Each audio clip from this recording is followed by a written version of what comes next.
В России могут ввести семейный патент с декабря 2020 года. Введение коллективного патента включено в проект общенационального плана действий, обеспечивающих восстановление занятости и доходов населения, рост экономики и долгосрочные структурные изменения. Идею создания семейного патента одной из первых предложила Торгово-промышленная палата России. По мнению инициаторов предложения, пока руководители компаний никак не оформляют всех членов семьи из-за сложностей с документооборотом, то есть для государства они находятся в тени. В связи с этим предлагается предоставить возможность микропредприятиям с численностью до 15 человек приобрести патент на семью и работать в течение года, не оформляя никаких других документов каждому члену семьи. Введение на всей территории России прямых выплат по больничным листам потребует в 2021 году почти 52 миллиарда рублей. Ранее сообщалось, что планируется повышение эффективности мер социальной поддержки и уточнение критериев нуждаемости в целях повышения доступности социальной помощи. В частности, планируется новый порядок прямых выплат по больничным листам и выплачиваемым в рамках социального страхования пособиям гражданам, имеющим детей.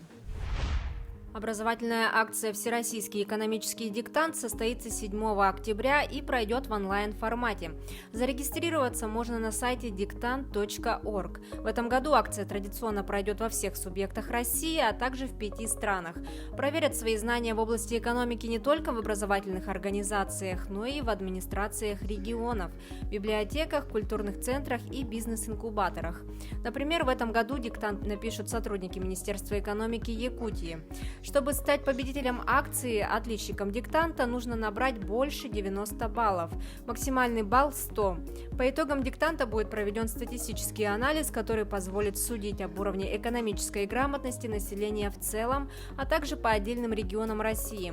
Кроме этого, будут даны практические рекомендации для школ и вузов, в каких областях молодым людям стоит подтянуть экономические знания.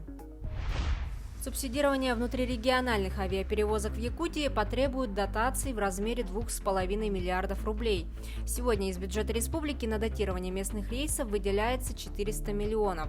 Об этом сообщил глава Якутии Айсен Николаев в ходе прямого эфира в соцсетях.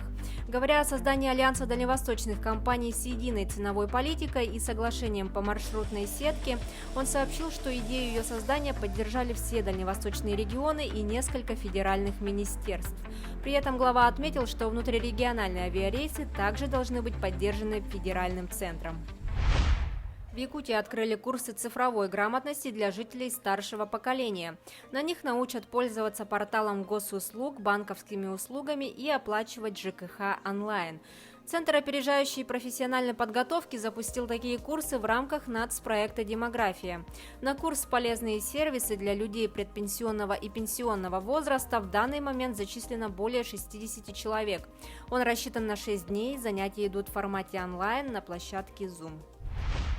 Специалисты Айхальского ГОК «Алроса» приступили к испытаниям 2 георадарных установок на карьере «Юбилейный». Оборудование позволяет отслеживать первые признаки будущего осыпания горных пород и заблаговременно принимать необходимые меры.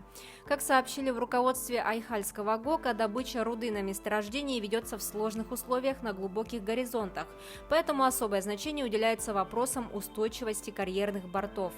Так, георадары отслеживают положение бортов и собирают необходимую информацию круглосуточно вне зависимости от освещенности, облачности и тумана.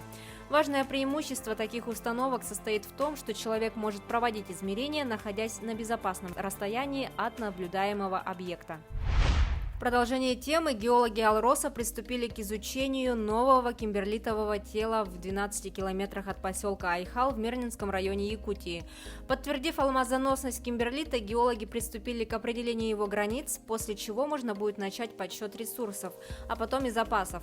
Это позволит оценить перспективы промышленного освоения нового рудопроявления. Предполагается, что буровые работы будут завершены во втором квартале, а предварительная оценка прогнозных ресурсов будет подготовлена в течение лета 2021 года.